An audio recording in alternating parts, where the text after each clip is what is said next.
Greetings, friends. It's me, Wayman, and I want to come on and talk about a few things. Firstly,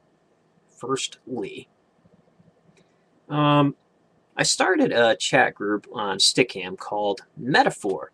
So if you like talking about all those sorts of things, and if I'm reading and I'm on, you could come in and maybe have a discussion with me and hang out. Because I usually um, read by my laptop and with the Nook so I can look up words and stuff. It's been really nice having the computer there because if I come across something in archaeology, I can just look it up. So I started to log on. So if you want to come in the Stickcam, the group name is Metaphor. I have the link below. You can sign up and be a part of the group. But whenever you get time, and if I happen to be on, and you happen to be on, maybe we could do that if you find that sort of thing interesting. Because a lot of groups that I went into, I didn't really care about the topics they were talking about, even though they were, in some kind of debate forum or whatever. Things kind of go awry. But I kind of wanted to make the group to talk maybe about mythology and literature and religion and philosophy, things like that. So if you're into that, stop on by, and if I'm on, um, say hello. So what I wanted to talk about is after reading a lot about Greek religion and some of these books I'm reading by Burkert and others on Greek cults and rituals, I'm finding a lot of things popping up in the New Testament literature that I haven't thought of before. And I think that a lot of times scholars emphasize the Jewish part of that because they're more educated about that than they are about Greek rituals and cults. And I think a lot of the symbolic uh, things that are in the New Testament from the Greek side and the Roman side are overlooked because a lot of people don't have a lot of knowledge in that. I don't either, but just reading, I'm having a lot of aha moments. So I just wanted to talk about a few of those, and especially in my other video when I talked about the scapegoat, I kind of want to touch on that again.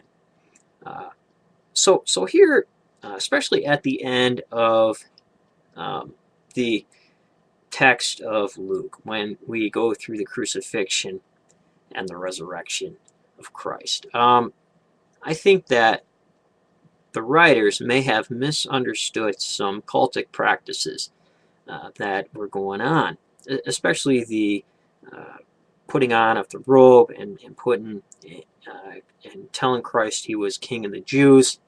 Um, I don't think that it was a thorn, a crown of thorns, simply because it would have been laurel. A lot of times in the ancient Near East, and even in the scapegoat of the Greeks and Romans, who tended to practice this. But back in the ancient Near East, they used to set up a buffoon king to take the place of the real king. Now, before it used to be the real king, they believe, some earlier scholars believe that would get killed to renew the cycle, but later they became substituted. So you'd have a man chosen or a person chosen. They'd be fed. They'd be dressed up like a king. And then they'd be either driven out of the city and stoned or killed, or just not allowed to come back as a scapegoat.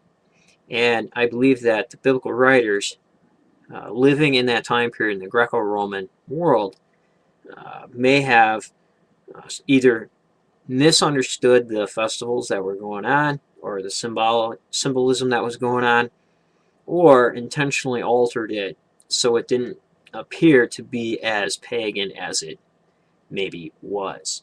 So I guess, dressing Jesus up and spitting on him and calling, that would all fit into that. And also Plutarch and Xenophon write about, I believe I pronounced his name right, wrote about the Spartan boys and the Temple of Artemis and how they would have a contest uh, to see who was stronger. It would be like a war to see who would get the cheese, but but later ended up become a flogging where they could not cry out and they had to see which one could take the most flogging. And later in Roman times, an amphitheater was, and they had to bleed on the altar. And an amphitheater was built around the altar and for spectators in the Roman times. So beating Jesus, that would explain it. The purple robe, Jesus being set up as a buffoon king of the Jews as a scapegoat. So they had that right of being made fun of. This is why the Judaism or the leaders would have been, like extremely upset because there is no leader but the divine, and to say that he was a king, they did not want to take part. Maybe I'm just throwing this out. I'm just pulling this out of my butt, but this is what's going through my mind. I'm not a conspiracy theorist. I'm just throwing it out there on what I thought about.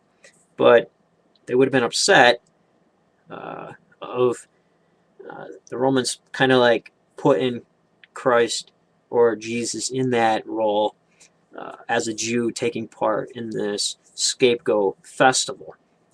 Between him and Barabbas, Christ was chosen. They're ridding the town of evil, they believe, or as a scapegoat to bring divine favor on Jerusalem. So they drive him out, they crucify him, and also Burkert talks about ritual killings and crucifixions and sexuality and sacrifice and sexuality all going together. So here you have the pierce in the side, which of Christ, the blood and water dripping down, which earlier times in Greek they would pour libations to the deities in the underworld. Either blood from the altar or blood would be poured down to the dead, and also at times water and wine. So all that kind of stuff put together, and as I mentioned before, not a crown of thorns, but laurel, because that would be a king. I believe it was changed later, by Luke, maybe misunderstood something, or he intentionally did that to make it appear not as pagan. And then, of course, you have the resurrection. Anybody hearing this, if you were Greco-Roman, you would be familiar with these themes. You would be familiar with scapegoat festival, the driving out. You would be familiar with the buffoon king. You would be familiar with the flogging, all types of things that happen. And that's why I believe Luke intentionally did that and wrote his text as the tragedy of Jesus. So here we have a Jewish Greco-Roman tragedy of Jesus. So it's kind of like reading Ion in Euripides. Very interesting, because unless you've been reading through some of this stuff and know this stuff about Greek cults, otherwise you wouldn't see the elements in there. But definitely Greco-Roman material. That's what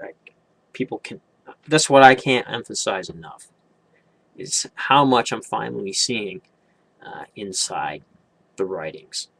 So I don't know, friends. Let me know what you think, and I'll post some text down below to some of the sources that I've been using, just so you can kind of have a look at it yourself. And let me know what you're thinking about and what books you're reading, and hope to see you over on Stickcam. Might even be there later tonight.